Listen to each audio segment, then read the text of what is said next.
Inilah suami kiriman syurga saya. Cuci tandas dia boleh. Kemas rumah pun dia rajin. Memasak pun dia boleh tau.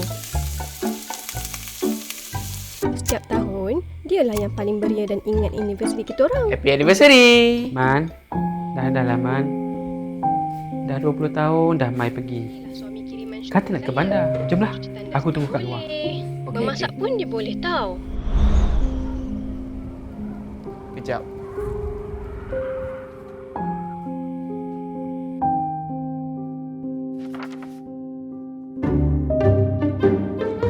Jom lah, kita dah lewat dah ni. Kita nak pergi dengan apa ni kan? Oh, jap. Kamu tengok ni.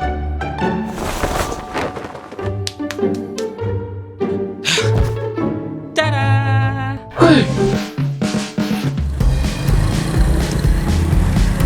Tu borang apa tu Yan? Borang boya. Oh.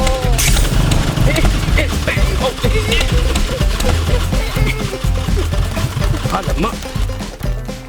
Kenapa ni? Manjat Aku cari. Okey. Rasa enjin terlebih minyak ni.